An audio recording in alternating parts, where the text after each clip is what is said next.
Hi guys, welcome to the fourth episode of TNT Podcast. I'm your host Hansen. And I'm Kenichi.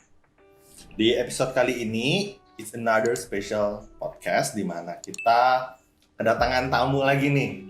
Special guest itu teman kita juga nih pas dulu masih di Singapura. Kita kuliah di tempat yang sama di Kaplan University. And then si guest star kita ini juga dulu dia menjabat sebagai President of Pelikan, organisasi anak-anak Indonesia di Kaplan, itu angkatan 2016-2017. And then sekarang dia sudah bekerja as a senior executive at Inform. Oke, untuk nggak usah berlama-lama lagi deh, kita langsung kenalan aja ya sama guest star kita, Margareta Anastasia. Hai Anas. Halo Anas. Halo Kenichi. Apa kabar Anas? Baik-baik, kalian gimana di Indo? Baik, kita berdua ya. Baik-baik aja. Kita ya, thank you Anas udah join nih di podcast kita. Kita pengen ngobrol-ngobrol deh sebelum kita mulai lebih dalam lagi, coba dong at least background sedikit nih, perkenalan buat yang dengerin podcast kita. Siapa sih Anas ini?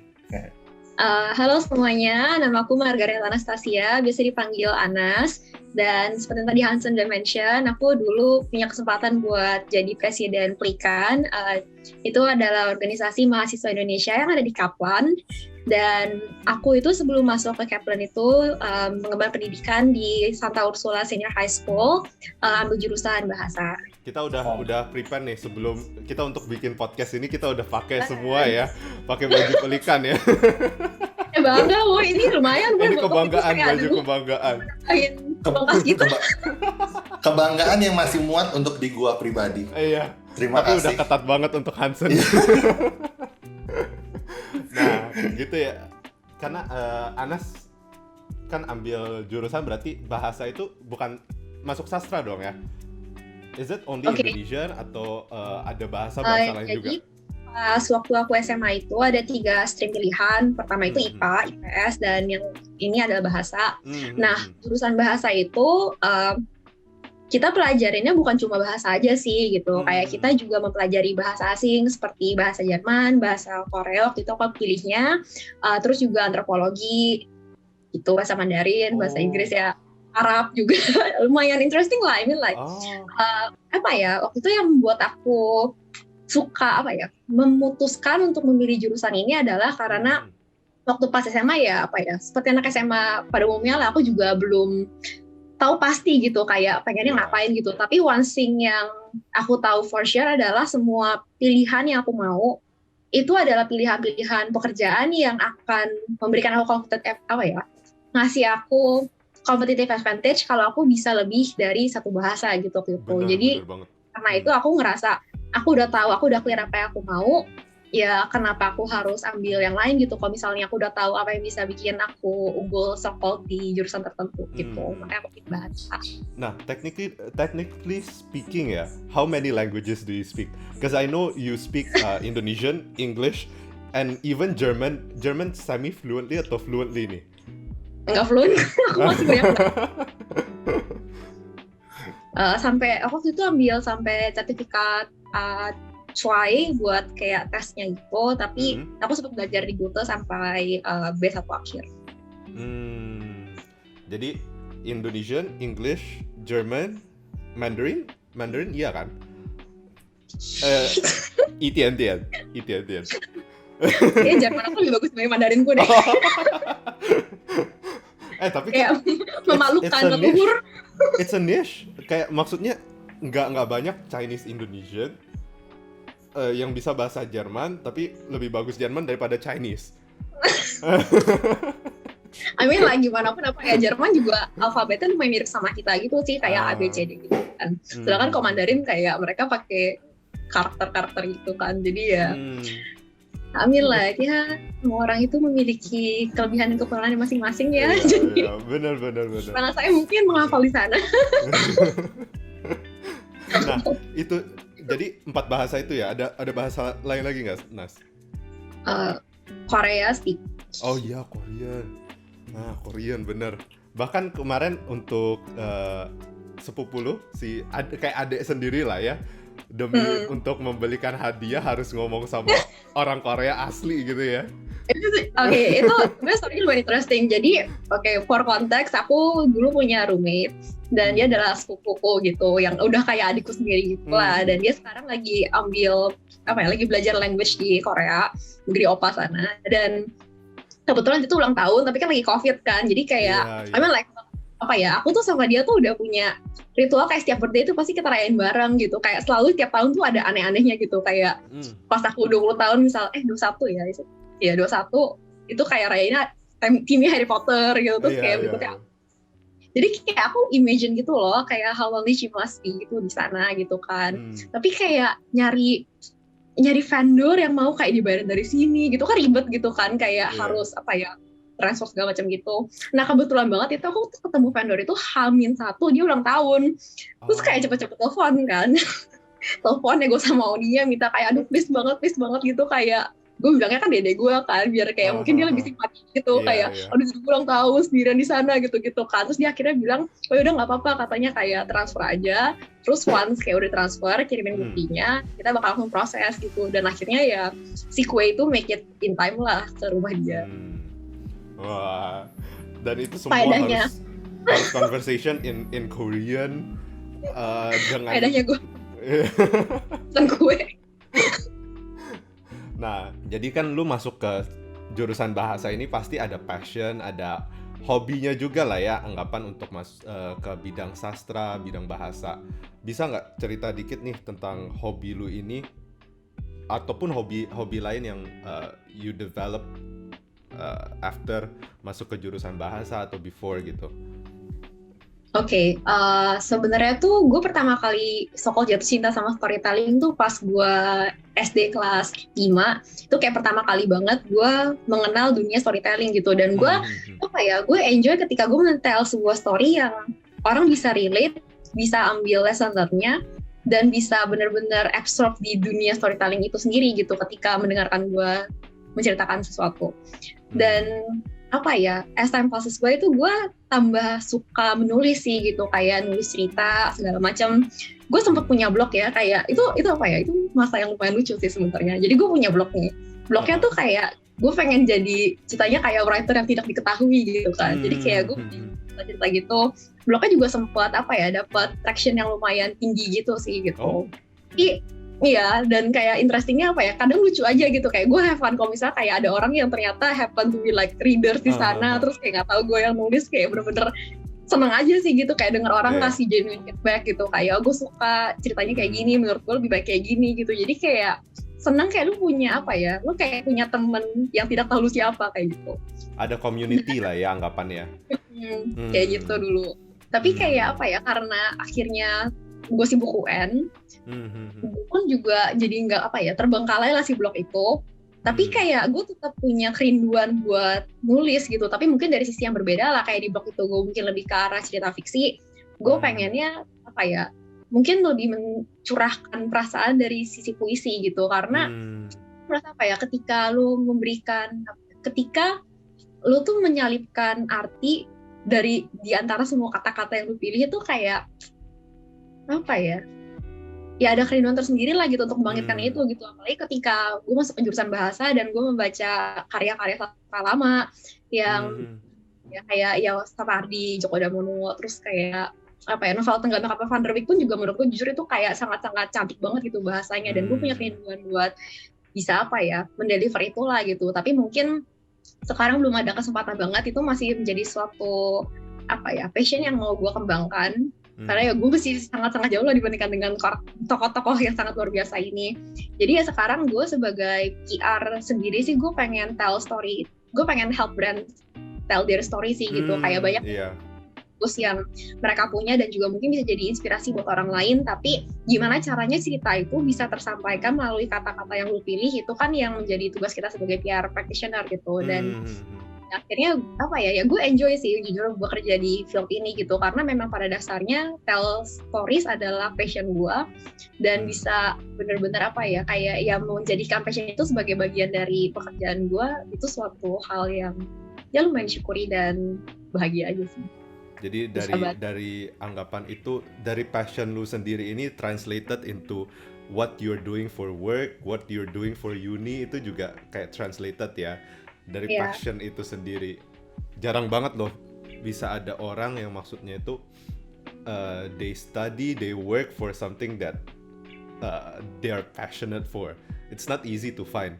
Dan jarang banget kan ya, maksudnya kayak gue personally ya, kalau gue mendengar kayak gila sih Anas ini benar-benar dari backgroundnya sastra gitu kan, dan gue rasa it's not an easy thing. Kayak biasa kalau orang kan kalau milih jurusan kayak IPA atau IPS kan ya udah masuk dulu aja baru cari nih passionnya di mana, baru nyesuaiin nanti karena kan buat kuliah di mana. Sedangkan lu kan berarti kan sudah punya satu pondasi yang kuat untuk lu bisa ngerasa masuk ke sastra itu, dan lu pasti juga selain lu suka pasti kan ada purpose-nya juga kan sebetulnya kenapa lu pengen mengembangkan itu. Lu sendiri sebetulnya dulu awalnya gimana ceritanya sih bisa suka dengan storytelling, and then lu bikin blog itu kayak purpose-nya sebenarnya awalnya untuk apa sih? Apakah untuk cuman lu suka orangnya suka cerita, atau lu mungkin lu punya banyak pengalaman yang pengen lu ceritanya nggak directly tetapi indirectly melalui puisi atau storytelling gitu sih? Oke, apa ya, gue bisa bilang gue tuh sebagai seseorang tumbuh tuh apa ya, kurang apa ya, mungkin nggak bisa express something secara direct gitu. Kayak apa ya, gue merasa gue orang yang bisa mengekspresikan diri gue melalui sesuatu yang indirect. Contoh kayak puisi, kayak cerita gitu. Jadi kayak itu adalah medium gue untuk bisa bercerita pada dunia apa yang gue alami dan apa yang gue pengen orang pelajari gitu. Kayak misalnya pengalaman hidup yang gue punya, hal yang gue observe gitu. Gue pengen apa ya, kayak share that lesson learned, share berkat yang boleh gue dapetin gitu dari sisi yang apa ya, yang orang bisa relate gitu. Kayak contoh misalnya kayak gue cerita something secara langsung yang gue alami gitu. Belum tentu lu pernah mengalami hal yang sama, belum tentu juga kayak apa ya, gue pernah mengalami hal yang sama dengan lu gitu. Tapi kayak ketika ada suatu medium yang netral, so-called kayak puisi dan cerita, yang kita berdua sama-sama bisa relate dan bisa take lesson learn-nya, kenapa nggak share dari sana gitu. Dan itu sih yang membuat gue benar-benar suka sama puisi dan prosa gitu, karena orang-orang akan start buat think itu apakah sesuatu yang lu memang alami, atau itu sesuatu yang memang apa ya, kayak ada di imajinasi lu aja gitu. Jadi kayak yang penting itu kan adalah deliver that lesson learned gitu, bukan deliver that like misalnya pain atau kayak apa ya, anger atau mungkin kayak happiness gitu. Itu kan yang penting adalah lesson learn-nya di mana semua orang bisa relate. Oke. Dan juga lu juga membuat blog yang somehow orang nggak tahu lah siapa penulis di balik ini, dan lu juga jadi lebih senang kan ketika ada orang yang mungkin tadi lu bilang mereka memberikan feedback, mereka memberikan kayak masukan atau gimana, kayak mereka seneng nih karena apa yang lu ceritakan itu bisa relate itu. Berarti kan somehow juga lu bisa membuat orang di sekitar lu punya energi positif juga, malah mungkin bisa membuat mereka juga terinspirasi kali ya untuk misalnya masuk ke misalnya ambil sastra atau mendalami hobi mereka yang mungkin mereka ngerasa nggak pas aja, atau kayak nggak banyak nih yang bisa sesuai dengan yang gue rasakan gitu kali ya. Kalau gue sih waktu itu alasannya adalah juga satu, gue pengen dapet genuine feedback. Karena gue ngerasa apa ya, ketika lu tahu misalnya nih, gue tahu misalnya, oke, misalnya contoh lu masak nih, Sen. Gue tahu yang masak nih lu nih, misalnya masakannya so-so gitu. Tapi kan ya gue nggak enak dong buat kayak ngomong, Sen, so-so nih masakan lo gitu kan. Pasti gue bilang, oh enak-enak gitu kan. Tapi kayak kalau gue nggak tahu yang masak ya, gue akan berikan feedback secara genuine kan.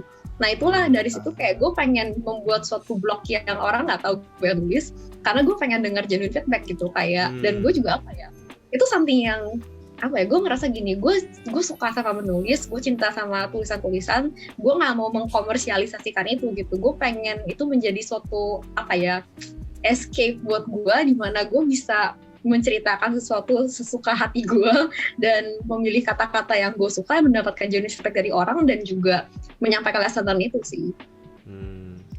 Nah, Nas, kan kita ini kenal pas di Singapura ya, pas kita udah masuk uni juga ya.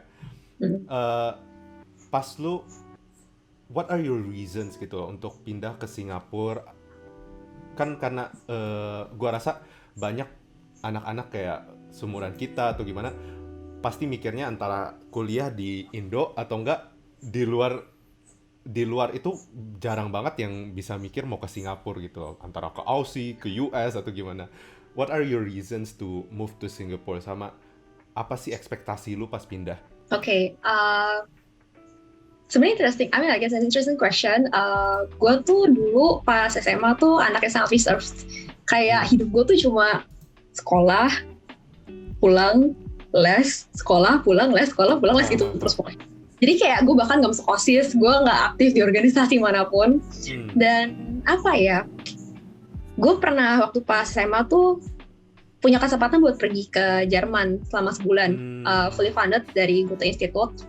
Dan di sana tuh apa ya, jujur sebenarnya pas di sana tuh gue enjoy gitu. Kayak di sana lah gue punya apa ya, gue bener-bener membulatkan tekad bahwa gue pengen kuliah di luar, di mana gue tuh bisa punya kebebasan dan apa ya, bertanggung jawab atas diri sendiri gitu. Karena gue ngerasa kalau di Indo, like ya ada plus minus lah gitu kan. Tapi kayak gue ngerasa kalau gue di Indo terus ya gue akan tetap menjadi diri gue yang sama gitu. Kayak di Jerman ketika gue sendiri, gue menghadapi masalah, gue menghadapi tantangan gitu pas waktu ikut scholarship di sana. Kayak di situ gue ngerasa kayak tantangan tapi menarik gitu tantangannya. Kayak gue ngerasa gue bisa menjadi diri yang lebih dewasa gitu kalau gue sendirian di luar. Jadi kayak itu udah kayak first decision made gitu kalau gue harus keluar dari rumah gitu. Nah tapi ketika gue di sana selama sebulan tuh sempat ada sebuah insiden di mana wifi sekolah gue tuh dimatiin sama kepala sekolahnya gitu. Dan kita nggak dikasih heads up, nggak ada yang bisa hubungin keluarga. Dan kayak pas wifi-nya dikembaliin lagi, itu kayak bener-bener satu rumah gue tuh kayak worried sick gitu. Panik, karena satu gue juga gak punya keluarga di Jerman gitu kan. Dan di sana gue mikir gitu, kayak waktu itu konteksnya adalah gue merasa gue pengen kuliah di Jerman karena gue pengen, ya ada satu jurusan yang gue pengen banget dan ada di sana lah gitu. Itu gue mikir sih kayak gimana ya kalau gue kuliah di sini, terus kayak ketika orang tua gue gak bisa hubungin gue, atau ketika misalnya gue sakit atau gimana, kayak gue sih nggak khawatir tentang diri gue gitu, tapi yang gue pikirin orang tua gue gimana gitu kalau misalnya kayak gue di sini sendirian dan nggak ada keluarga yang bisa dimintain tolong gitu, pasti mereka khawatir. Dan gue ngerasa yang nggak mau mereka khawatir segitunya lah gitu. Dan di sana lah kayak gue bener-bener kayak literally legit banting setir kayak oke, gue harus mencari negara yang dekat Indo gitu kan, yang seenggaknya nggak butuh visa atau lebih gampang buat visit dan lebih gampang buat gue pulang juga lah gitu, biar ya setengah gue nggak khawatir banget gitu. Dan itulah mengapa gue akhirnya pilih Singapura waktu itu gitu. Tapi apa ya, kayak ya ketika gue milih Singapura karena juga lumayan last minute sih gue bilang. Jadi kayak persiapan gue ya kurang matang lah waktu itu gitu. To be honest, kayak gue transparan aja sih, kayak gue sempat daftar perguruan tinggi negeri yang ada di sini. Dan gue apa ya, karena juga ya persiapan yang nggak matang, dan gue merasa juga kayak memang gue juga tidak deserve untuk dapet itu karena persiapan tidak matang. Jadi kayak apa ya, gue bisa sih tesnya gitu, kayak tesnya gue bisa, tapi ya gue tau lah bahwa apa ya kalau seandainya lu lebih matang ya mungkin akan dapat result yang sesuai dengan effort lu lah gitu. Dan memang gue belum tentu matang buat dapat ke uni itu, which gue sama sekali gak ngerasa itu sebuah kegagalan sih. Gue ngerasa kayak analoginya gini loh, lu gimana caranya bisa mendefinisikan bahagia kalau lu nggak pernah merasa nggak bahagia? Kayak lu tuh tahu bahagia itu apa, lu bisa mendapatkan value-nya ketika lu pernah merasakan perasaan yang namanya nggak bahagia gitu kan. Begitu pula dengan ketika lu mengalami sesuatu yang namanya belum berhasil, ya lu lebih menghargai kesempatan yang lu punya gitu kan. Tapi gue nggak nyesel apa ya, kayak ketika semuanya itu ke stage back dan gue sekarang look back, itu semua make sense gitu. Kayak gue nggak dapet di uni sana, tapi gue akhirnya ke Kaplan dan ketemu kalian semua gitu.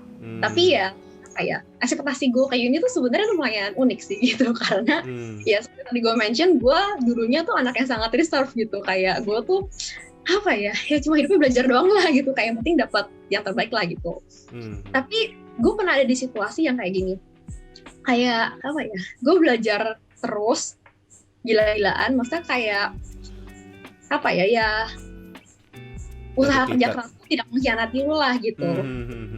Ya waktu itu sebenarnya gue dapat banyak tawaran direct entry ke perguruan tinggi yang ada di Indo gitu, konteksnya gitu. Dan ya gue merasa kayak itu benar-benar dekat banget sih, kayak itu bukan karena guanya sanggup banget atau guanya pintar banget lah, kayak gue mendapatkan nilai tertinggi UN satu Indonesia buat jurusan bahasa. Tapi apa ya, gue bukannya nggak bersyukur sih, tapi kayak gue somehow nggak ngerasa happy loh. Kayak apa ya, ketika ya parents pasti proud lah gitu, kayak ibaratnya kayak lu dapat lu dapat offer direct entry ke perguruan tinggi negeri yang mungkin orang-orang kayak jadiin itu nomor satunya mereka. Terus kayak lu dapat, misalnya kayak gue juga gue bersyukur lah gitu kayak dapat penghargaan itu dan kayak pergi ke DPR segala macam, kayak parents gue proud banget. Tapi kayak gue somehow datang ke sana perasaan gue tuh kosong loh, kayak gue mikir gue nggak seneng ya, gue sampai mikir loh kok gue nggak seneng gitu, kayak gue ngerasa ya puas gitu tapi ada yang kosong gitu, kayak gue ngerasa pesta sendirian gitu ibaratnya. Kayak gimana ya, kayak orang tuh congrats lu untuk pencapaian lu, tapi kayak nggak ada yang tahu perjuangan lu, nggak ada yang fokus ke prosesnya gitu. Semua orang fokusnya ke hasilnya doang. Dan di sana kayak gue ngerasa di sana apa ya, ketika gue lulus dan gue melihat orang-orang yang misalnya tadinya masuk OSIS, masuk ke organisasi gitu, kayak mereka punya cerita tersendiri ketika lulus SMA dan gue nggak punya cerita itu. Di situ kayak baru gue ngerasa ketika gue masuk uni, gue bertekad gue pengen jadi orang yang beda gitu. Kayak gue nggak pengen jadi orang yang fokus gue tuh mata gue cuma tertuju sama GPA gitu. Kayak GPA nggak bakal menjadi matahari gue dan gue menjadi bumi yang mengitari dia gitu. Kayak gue pengen melakukan sesuatu yang berbeda, gue pengen masuk organisasi, gue pengen mencoba hal-hal yang baru gitu. Kayak ya menjadi apa ya, coba buat kerja sama orang gitu, terus kayak bertemu dengan personality yang berbeda. Dan gue jujur nggak nyesel sih ngambil pilihan itu gitu. Kayak ketika gue masuk Kaplan dan akhirnya gue masuk ke pelikan 2 waktu itu, masuk ke pelikan 2, terus ke pelikan kita yang pelikan 3, dan akhirnya kayak bisa punya keluarga dan benar-benar apa ya, kayak jujur ya, gue pas kita AGM sama gue pas gue ke DPRD waktu itu, senangnya tuh nggak bisa dibandingin loh. Kayak gue tuh lebih senang pas ya sedih lah sama kalian gitu pas AGM, tapi kayak pas apa ya, ketika gue AGM dan gue ngeliat kalian semua tuh, kita semua tuh selesai dengan cerita tersendiri. Kayak semua orang make sense, semua orang punya cerita tersendiri tentang kayak geblek-gebleknya kita pas zaman dulu di pelikan gitu kan.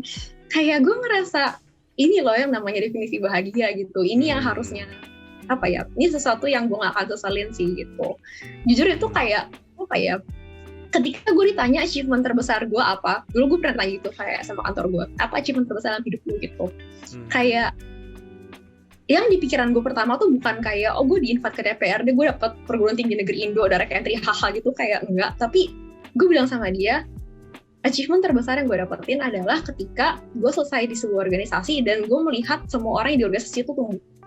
Nggak ada satu anak ikan yang gue lihat kayak dari garis start ke garis akhir itu sama gitu. Kayak gue melihat semua dari kita tuh tumbuh gitu. Kayak ada yang make friends, ada yang jadi lebih dewasa, ada yang apa ya, mungkin dulunya nggak bisa nulis jadi bisa nulis, ada yang dulunya tuh kayak malu-malu sekarang jadi berani buat ngomong. Kayak gue melihat pertumbuhan itu, dan di sana gue melihat bahwa achievement terbesar adalah memberikan opportunity buat kalian bisa sampai ke sana gitu.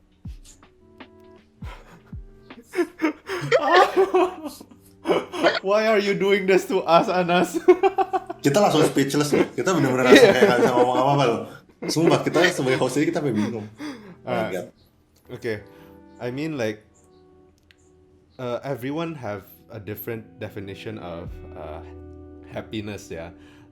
Dan gini sih, karena yang dari gua dengar dari lu itu your decision of apalagi kayak kita di society where it's important for us to get a good GPA. Bahkan our society is revolving around kayak a knowledge based society lah. Kan yang mementingkan GPA, mementingkan nilai bagus apa-apa. Decision yang lu ambil itu is risky loh, dan gak semua orang bakal mikir hal yang sama. Apalagi kalau misalnya parents lu atau gimana tahu gitu ya di awal bahwa your decision is to not to concentrate on the GPA but to concentrate on the experience, to concentrate on socializing gitu. Kayak lu kenapa nggak mikir untuk ngikut norm, the social norm atau kayak the majority gitu loh. Karena ini bukan sesuatu yang semua orang ngerasain hal yang sama gitu. Paham. Gue bisa bilang karena I've been there sih. Kayak apa ya, gue pernah selama masa SMA tuh udah kayak kenyang-kenyangnya deh. Gue kayak ikut lomba segala macem, ikut les apapun gitu, terus kayak belajar terus gitu. Dan apa ya, ketika gue ngikuti apa yang society mau, I mean like ya GPA mungkin penting dari sisi apa ya, kayak gini. Apa ya, mungkin itu tell something ke calon company lu bahwa misalnya kayak lu mungkin pay attention dulu di kelas makanya lu bisa dapet GPA segitu, atau mungkin kayak lu rajin, lu diligent, lu hardworking maka lu bisa dapet segitu gitu. Tapi it doesn't necessarily tell who you are sih menurut gue. Kayak yang tell who you are itu adalah ketika lu konteksnya adalah bukan bekerja sendiri gitu. GPA something yang most ya memang lu punya group project, lu punya group works gitu, tapi kayak the majority of it itu kan come dari diri lu sendiri gitu kan sebagai individu. Tapi organisasi mendefinisikan lu sebagai kayak seseorang yang bekerja dalam suatu organisasi. Dan gue ngerasa bahwa ketika lu masuk ke kantor tuh lu bukan bekerja sendiri gitu most of the time, kayak lu harus bekerja dengan team members gitu. Dan kalau misalnya lu nggak bisa lu nggak ada something yang bisa proof ke kantor misalnya bahwa lu tuh adalah team player, gimana mereka bisa percaya gitu bahwa lu adalah orang yang bisa fit in dan bisa berkontribusi gitu kan. Dan gue merasa bahwa setiap orang pasti punya prioritas yang berbeda gitu. Mungkin ada orang yang lebih prioritasin GPA-nya mereka gitu, tapi ya yang bisa gue bilang ya pilihlah sesuatu yang lu nggak seselin gitu. To be honest, parents gue lumayan strict tentang akademis lah gitu. Kayak pas gue masuk Likan, wah itu seru banget sih. Kayak pas gue masuk Likan itu rebel tuh pertama yang gue bikin ke orang tua gitu. Nggak patut dicontoh, tapi kayak ya itu adalah rebel pertama yang gue buat. Kayak ketika parents gue learn bahwa gue jadi presiden Likan, itu kayak gue dapet ya lumayan good of like 30 minutes talk lah, kayak gimana kamu turun, gimana kalau apa gitu. Terus kayak gue inget banget sih itu, itu nggak patut dicontoh sih sebenarnya, kayak karena gue ngerasa ya gue udah di appoint mah, kayak gue nggak bisa masa tiba-tiba gue mundur gitu kan. Bisa back off. Ya gue jelasin dong, kayak ibaratnya ya sudah nasi sudah menjadi bubur, tidak bisa apapun gue nggak bisa melakukan apapun. Terus kayak kayak parents gue bilang lah, gimana kalau GPA kamu turun, bla bla gitu kan. Terus gue inget banget gue ngomong kayak gini, kalau sampai nilai gue 1 aja nggak distinction, gue mundur dari Likan. Ya, that's a bold claim. Aduh. Pas gue udah ngomong kayak gitu, udah waktu itu kayak nyokap gue bilang bentar ya gitu kan. Terus pas gue udah selesai ngomong, gue udah kayak mati gue gitu kan. Kayak itu sangat impulsif, tapi gue gak nyesel ngomong itu gitu loh kan. Itu jadi motivasi gue juga waktu itu gitu. Kayak bener. Motivasi gue kalau misalnya kayak ya kita tahu lah ada juga UC di uni kita yang suka failin orang, terus kayak ada juga yang punya standar misalnya yang dapat distinction cuma boleh 2 orang satu angkatan, kayak ada kayak gitu kan. Tapi kayak gue mikir itu jadi motivasi gue gitu, bahwa gue gue sayang banget sama Likan, gue nggak bisa ninggalin Likan, jadi gue harus bekerja lebih keras untuk fulfill that promise juga gitu. Gue juga nggak bisa gue juga tidak bisa bohong ke orang tua gue kadang kayak gue dapet distinction tapi kayak sebenarnya kredit gitu kan. Kayak ya gue udah berjanji sama orang tua gue pun sayang sama Likan, middle point-nya ya gue harus berusaha keras untuk bisa mempertahankan keduanya gitu. Kalau gue nggak bisa milih kan, kayak gue nggak bisa milih gue tidak akan mau meninggalkan Likan, gue juga nggak akan mau mengecewakan orang tua gue. Jadi ya udah gue harus fulfill that promise gimana pun caranya gitu. Dan dari satu komitmen jadi double ya komitmennya ya. Satu komit jadi presiden, satu lagi komit yang dari presiden itu jadi komit harus dapat distinction ya. Tapi gue gak nyesel sih, karena jadi kayak ketika gue udah kayak aduh pengen nyerah kayak apalagi misalnya pas kita ulangan bisa kayak sehari 2-3 dan kayak bahannya tuh bisa kayak sebuku tebel-tebel gitu kan. Ya gue udah kayak rasa aduh mati deh gue gitu kan. Tapi kayak itu jadi motivasi gue, enggak kalau sampai gue dapet di bawah distinction gue harus keluar dari Likan, dan gue nggak bisa keluar dari Likan gitu kan. Jadi kayak ya udah gue berusaha keras, dan ya itu juga berkat yang Maha Esa juga lah, untuk campur tangan Tuhan terjadi dalam hidup gue di mana gue bisa dapet distinction. Nah ini mungkin sesuatu yang kita berdua, gue sama Hansen juga nggak tahu gitu ya. Going into Pelikan juga kayak your commitment to Pelikan, your commitment to your parents lah maksudnya ya, untuk dapat distinction, to yourself juga. Ini sesuatu yang kita kira nggak ada gitu loh. Kita cuma tahu you're committed to Pelikan, udah that's it. Kayak pelajaran ya sama aja gitu loh. Kayak lagian lu orang pintar lah, apalah udah kita udah expect ya biasa. Udah distinction itu normal for you. Tapi itu sesuatu yang emang dari komitmen yang lu bikin, yang janji yang lu bikin ke parents, akhirnya berbuah juga ke sana ya. Berbuah ke dapat distinction lah, malah high distinction kali. Juang demi kalian. Kita mundur. Tapi kalau gue mau iniin, tapi berarti kan at least kan lu sudah melakukan dua-duanya nih, lu komit dengan dua hal ini, dan dua-duanya kan seperti tadi Kenny juga bilang kan udah berhasil nih pasti. Gue juga merasa, gue yakin itu pasti akan berhasil.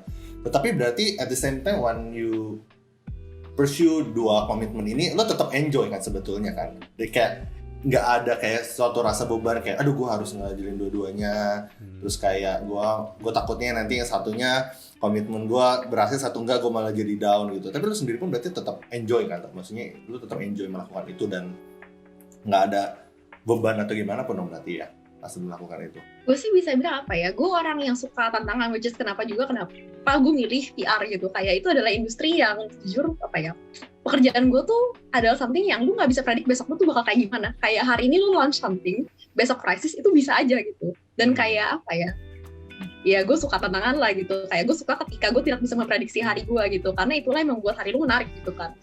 Dan kayak ketika gue menjalani itu ya, itu juga yang membuat gue apa ya, gue merasa apa ya, kayak gue merasa hidup ketika gue punya challenge gitu. Kayak gue punya challenge untuk di-conquer. Dan gue bisa bilang kayak kenapa gue bisa enjoy gue melakukan itu semua ya juga karena kalian gitu. Kayak gue dapat anak-anak yang kayak kalian ini gitu, yang kayak sangat baik dan sangat luar biasa. Kayak ngelihat kalian kerja keras tuh buat gue ngelihat kayak yang gue lakuin ya nggak seberapa gitu. Kayak ngelihat ketika kalian passionate buat bahas kita mau bikin games apa, kita mau gimana. Kayak gue inget gak sih waktu pas kita Surya Kanta, kayak kita mau bikin yang tarik tambang 3 arah, terus kayak gimana coba caranya lu cari buku baja, lu temuin kayak wah itu kayak gue ngeliat gimana anak-anak gue kayak panas-panasan keluar nyariin itu baja buat kita bisa bikin tarik tambang 3 arah yang kayak Running Man. Terus kayak apa pas Kenichi juga kita panas-panasan lari-lari ngambil foto orang-orang, editin gitu. Kayak gue ngeliat anak-anak gue bekerja lebih keras dibandingkan gue gitu. Kalau misalnya kalian aja kerja keras seperti itu, masa guanya enggak gitu. Kayak nggak ada bandingannya sih jujur gue bilang dibandingkan apa yang kalian lakuin. Short shout out to all the Pelikan members ya. Pelikan 2016, 2017, even yang 2017, 2018. Shout out. Tapi memang itu sih, memang secara singkat aja ya. Kalau gue mau cerita dari pengalaman gue juga ya. Memang gue juga pun tidak menyangka ketika gue masuk Pelikan gue akan seperti itu sih. Gue tidak menyangka gue akan punya satu pemikiran, satu mindset yang berbeda.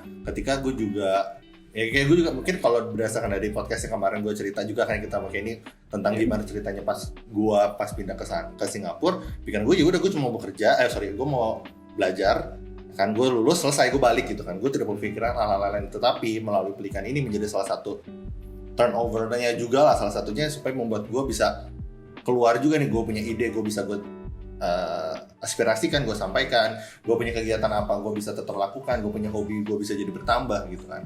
And it's a good thing sih memang, apalagi seorang Anas memiliki satu integritas yang tinggi, punya satu semangat dan menjadikan itu satu komitmen dalam journey lu ya berarti kan sebetulnya kan. Jadi ketika lu membuat memori dalam hidup lu juga, lu menjalani dengan hati, dan itu menjadi satu memberikan hal positif nggak cuma buat lu dan buat semua orang. Nice. It's worth mentioning kayak kita sebenarnya untuk Pelikan sendiri ya, dan gue yakin ini Hansen maupun member Pelikan yang lain juga gue rasa motivasi kita untuk kerja lebih banyak itu juga dari Ana sendiri. Kayak the commitment she presented itu translated ke kita juga gitu loh. Nah itu sesuatu yang jujur kita semua nggak ada expect gitu loh, kita bakal bikin second family. Walaupun kita ya kayak di podcast sebelumnya ya kita ngomong, kita sebagai Indonesians in another country, kita pasti cari komunitas that we certainly feel we belong there lah. Dan kita nggak nyangka malah komunitas kayak Pelikan begini akhirnya membentuk satu family yang a family away from home. Jadi kayak ini sesuatu yang benar-benar semua nggak expect. Dan sebenarnya kita ngomong lagi tentang kayak dari organisasi ini sendiri pun juga kan kita akhirnya mendapatkan banyak soft skills juga ya Nas ya.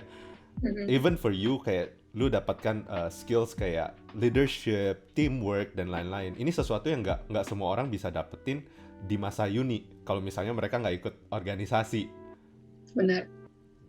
Dan kayak maksudnya itu even in uni kita pasti ada kerja bareng kayak group work lah apalah, tapi itu feel-nya beda banget. Kita harus, kalau yang kayak di Pelikan kita harus kayak Suryakanta, event-event Grahita gitu kan, itu sesuatu yang bahkan kita malah belajar tentang event organizing gak sih? Bener. Iya, dan dari situ kan kita juga bonding sama teman-teman, sama ya bikin keluarga baru juga lah. Ya ini kan Nas, ya kan lu kan bilang start dari Pelikan ya. Sebenarnya suatu hal menarik kan muncul dari Pelikan nih gitu kan. Pelikan, lu started berarti dari Pelikan, dari sebelum yang angkatan gua dan Kenny berarti kan lu sudah ikut Pelikan yang 2 ya berarti ya. Itu yang 2015-2016. Dulu lu startnya gimana tuh bisa masuk ke organisasi Pelikan yang 2 dulu nih, sampai akhirnya baru lu start bisa jadi presiden dari Pelikan ketiga?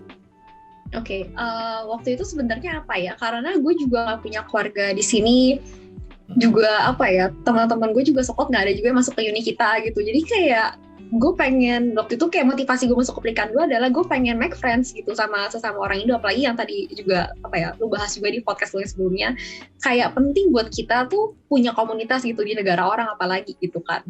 Dan itulah kenapa gue masuk ke Pelikan 2. Waktu itu kebetulan mereka lagi nyari sekretaris. Dan gue merasa ya passion gue di menulis, why not gue masuk ke organisasi dengan passion gue gitu kan, kayak ya udah gue jadi sekretaris gitu kan. Tapi ya seiring berjalannya waktu apa ya, kayak gue merasa ya mungkin gue grow apa ya, kayak one of this organization sih gitu, kayak apa ya, gue merasa Pelikan jadi bagian dari cerita gue di uni gitu. Dan ketika akhirnya Pelikan gue harus lexer dan harus mencari komite yang baru, waktu itu sebenarnya gue daftar jadi VP. Karena waktu itu concern gue adalah kayak gimana ya, kayak gue merasa gue belum punya experience sebanyak itu untuk menjadi presiden gitu. Kayak gue merasa gue masih punya banyak kekurangan, masih punya banyak apa ya skill yang mau gue kembangkan, dan gue ngerasa ya gue mungkin akan menjadi supporter yang better gitu dengan menjadi VP. Terus kayak gue inget banget pas gue masuk ke ruang interview tuh gue ditanya kayak gini, kalau misalnya nih presiden kamu tuh apa ya, kayak tidak bisa mendemonstrate apa ya seorang figur presiden yang baik, kamu siap nggak untuk dari VP jadi ke presiden? Terus kayak waktu itu gue mikirnya kan apa ya gue lumayan lugu dan agak sedikit terjebak lah gitu. Kayak gue bilang ya, kalau memang konteksnya seperti itu, bahwa kayak si presidennya itu tidak bisa mendemonstrate figur sebagai seorang presiden yang baik, ya gue sebagai VP harus siap untuk apa ya, greater good gitu loh, kayak harus siap buat step up gitu. Terus kayak tiba-tiba pas gue dapet email, terus kayak jeng-jeng presiden gitu kan, gue kayak gitu. Kayak gue shock banget, kayak gue kayak kapan gue daftar jadi presiden gitu kan. Terus kayak gue tanya kan, kok jadi presiden gitu kan. Terus kayak dia bilang, kan waktu itu kayak lu siap untuk step up gitu kan kalau misalnya presiden bisa mendemonstrasi figur yang baik. Terus gue kayak merasa gue terjebak kan sebenarnya, tapi kayak waktu itu gue ngerasa kayak ya udah nasi sudah menjadi bubur gitu, kayak ya gue udah jadi presiden ini ya gue harus menjalankan dengan baik. Tapi jujur kayak pas gue apa ya step up dari sekretaris ke presiden tuh gue lumayan takut gitu, karena sekretaris kan di belakang layar kan, kayak gue nggak pernah ketemu PPI yang lain, gue nggak pernah apa ya, gue nggak tahu rasanya mungkin kayak pergi ke KBRI ketemu atasnya gitu, kayak gue cuma belajar di belakang layar doang gitu, gue nggak pernah punya exposure buat keluar.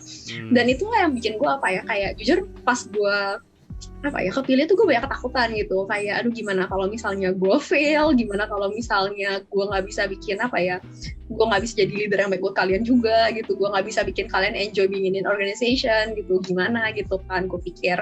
Tapi apa ya, kayak ketakutan itu tuh mulai hilang ketika gue melihat wajah-wajah yang ada di community gue gitu, kayak kalian semua tuh passionate dan bener-bener kayak tahu apa yang kalian sign up for gitu. Itu sih yang gue bilang. Dan apa ya, mungkin juga karena di Pelikan 2 gue merasa gue kurang dapat exposure buat ketemu PP yang lain, gue pengen anak-anak gue punya exposure buat ketemu yang lain gitu. Jadi kayak ketika kalian harus step up, kalian nggak takut gitu karena kalian udah kenal yang lain. Jadi berawal dari mixed feelings dulu ya, rasa takut, rasa excited, semua digabung gitu. Terus kayak lucunya apa ya, karena gue tuh di SMA gue SMP OSIS, tapi apa itu pun juga kayak ketua divisi gitu, kayak bukan yang OSIS inti gitu. Jadi kayak gue bener-bener blur soal gimana caranya lu tuh harus jadi inti yang kayak menopang organisasi lu tuh kayak lu gimana gitu loh, kayak gue bingung banget gitu kan, kayak apa ya, biasa gue di belakang layar soalnya gitu, bener-bener kayak Pelikan tuh pertama kalinya gue harus ketemu orang, terus kayak ngomong sama orang gitu. Menarik sih. And she stepped up quite amazingly lah. Enggak lah, kayak itu karena kaliannya juga. Iya, jadi oke, itu tentang organisasi ya. Sekarang kita ngomong tentang your uni life. Karena aside from organization kan juga emang lu harus konten juga belajar ya. Bisa kasih kita background dikit nggak? Your uni life, your degree, terus juga belajarnya apa dulu? Kan dulu Murdoch ya kalau nggak salah kan? Ya.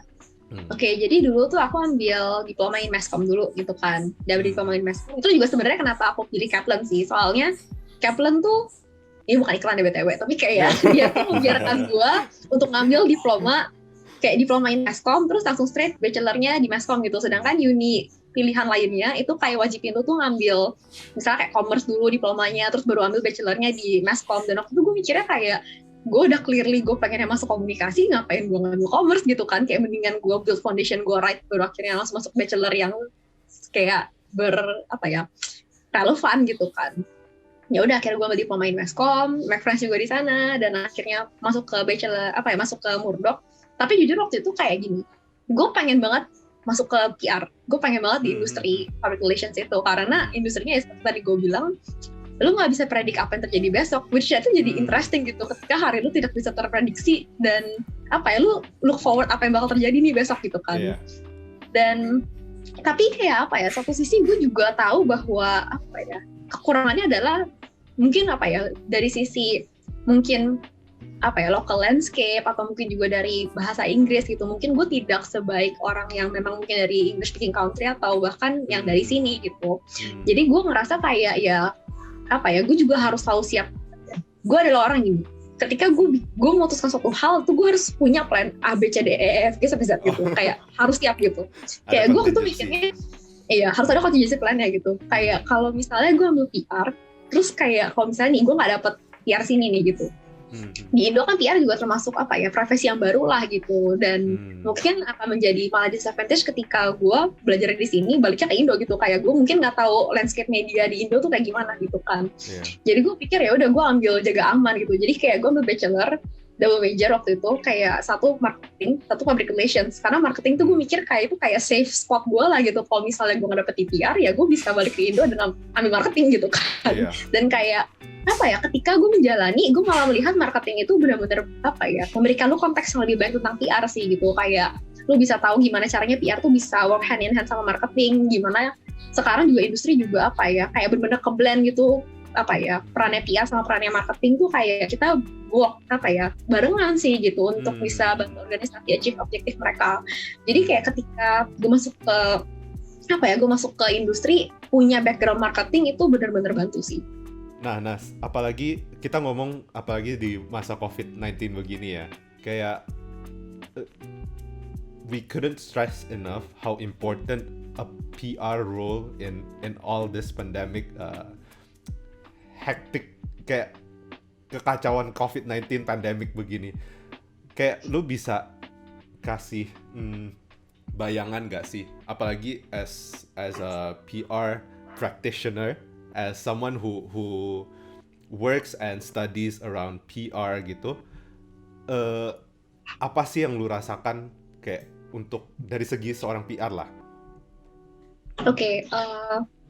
Gue bisa bilang kalau interestingly sih sebenarnya selama masa COVID ini gue melihat bahwa kita di industri harus siap dengan situasi yang terburuk, begitu pula dengan situasi yang terbaik gitu. Dan jujur pas pertama-tama kali COVID itu break itu kita sibuk banget karena harus siapin kayak messaging. Gini, kayak ibaratnya gini deh, ketika lu tuh ada di dalam suatu masalah gitu, kayak ibaratnya misalnya nih, kayak lu ada di gunungnya tuh udah mau meletus gitu.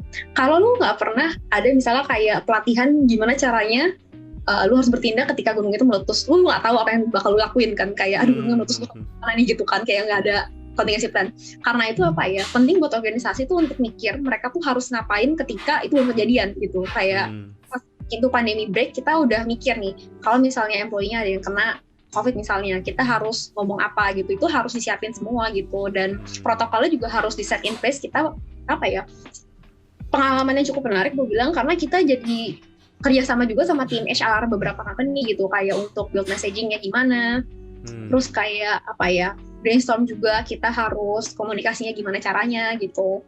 Dan apa ya, tapi sekalipun kita melihat banyak apa ya, organisasi yang harus menyiapkan keadaan terburuk, kita pun juga melihat banyak hal yang menarik gitu. Kayak misalnya ada juga company klien gue yang kayak mereka bikin teknologi yang bisa membantu apa ya, mempercepat diagnosa COVID gitu. Kayak misalnya apa ya banyak lah gitu, kayak teknologi misalnya kayak temperatur screening aja deh gitu, kayak pas lu lewat si yang apa teknologi itu udah bisa screening, misalnya kayak lu panas nih jadi kayak langsung dicek gitu.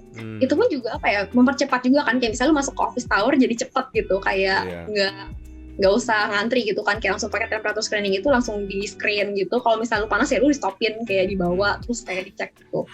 Jadi apa ya yang bisa gue bilang ya, menarik dari sisi suatu pengalaman yang baru buat kita semua.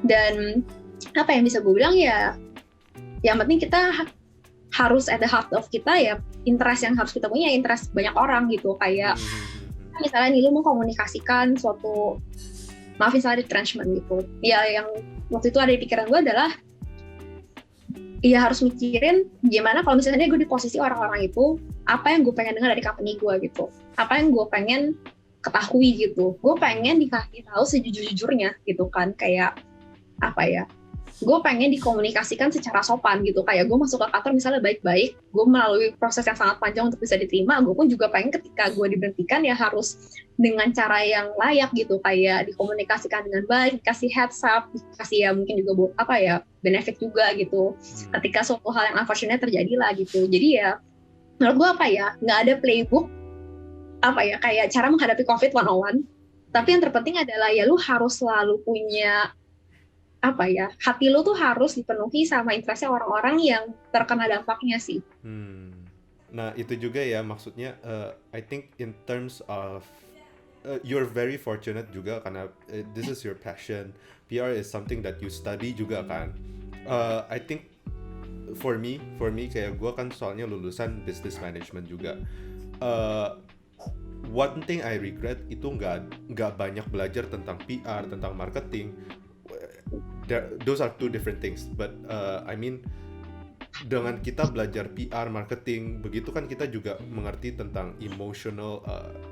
You have to have certain emotional intelligence lah ya, anggapan ya Nas ya. Dan dari menggunakan PR, marketing itu kita juga we know how to leverage that. Nah itu yang gua rasa dari sistem edukasi yang misalnya belajar memfokuskan ke bisnis lah, ke e-cons lah, apalah. PR itu juga penting untuk kita pelajarin karena itu sesuatu yang bahkan setiap kerjaan, even accountants, even secretaries kayak yang nggak semena-mena menggunakan PR itu juga penting untuk mengetahui gitu loh. Karena ini sesuatu yang involves a lot of emotional intelligence dan sangat diperlukan kan sekarang kan, bahkan kayak interview lah apalah juga sekarang sangat mementingkan kita punya emotional intelligence. Mereka pasti kasih questions yang berhubungan sama hal itu gitu loh. Itu dia sih. Nah, this is a good segue to the next part of the podcast ya. Karena selain Anas masuk Pelikan juga, dia juga masuk satu organisasi nih, organisasi IPRS. Itu organisasi yang tergolong eksklusif ya Nas? Oke, gue nggak bakal pakai term eksklusif sih gitu, tapi kayak gue bisa bilang bahwa gini, IPRS Student Chapter itu tuh baru banget di Murdoch pas angkatan gue. Kayak angkatan gue tuh angkatan pertama yang punya organisasi ini. Jadi kayak for context yang dengerin podcast ini, organisasi IPRS itu tuh gini. Jadi IPRS itu sendiri adalah organisasi buat profesional untuk public relations practitioners gitu di Singapura. Dan mereka bikin student chapters untuk ya menjangkau anak-anak yang ambil jurusan PR untuk mengkoneksikan mereka dengan orang-orang di industri dan belajar langsung misalnya kayak dari industry leaders-nya gitu. Which aku merasa itu adalah inisiatif yang sangat-sangat luar biasa lah gitu, karena ya terutama kita masuk ke private uni waktu itu yang notabene-nya tuh tidak legal untuk kita ngambil so-called internships, part-time jobs gitu, itu nggak boleh gitu. Dan cara kita untuk bisa connect sama orang industri berarti dari mana gitu, kalau kita bahkan nggak bisa ambil internship, caranya ya salah satunya dari IPRS. Oke. Oke. Nah, itu penjelasan dikit ya tentang IPRS itu apa ya, Nas ya. Karena it's not really an exclusive organization of some sort, tapi basically yang gue tahu sih dari sisi gue taunya IPRS ini juga salah satu contributor as to how you are getting your job juga kan. Iya. Nah ini sesuatu yang this is basically the part 1 of the podcast, dan di part 2 podcast berikutnya ya next week kita bakal bahas lebih banyak nih tentang IPRS, tentang kerjaan Anas juga, tentang the working landscape lah di Singapura juga gimana. That's a wrap for part 1 podcast. Stay tuned for the part 2 podcast next week. Kita tetap bakal ngomong sama Anas juga lebih tentang kerjaan dan lain-lain. Dan gue yakin pasti kalian semua bakal penasaran nih buat berikutnya, karena kan memang dari podcast ini kan kita lebih bahas tentang background Anas. Jadi kedepannya kita akan lebih ngorek-ngorek lagi nih tentang gimana Anas pekerjaannya di sana, dan gue rasa ini akan bisa relate untuk kalian semua yang nanti pengen cari kerja juga di Singapura kali ya. So make sure kalian like, comment, subscribe channel kita. Jangan lupa dinyalain juga lonceng notifikasinya supaya nanti kalian tahu nih buat podcast selanjutan dari yang kali ini. Benar. Kita di podcast pertama udah ngomong tentang organisasi, pentingnya juga ya. Kita lanjut di podcast kedua. That's a wrap guys. Thank you so much. Thank you guys. Bye-bye.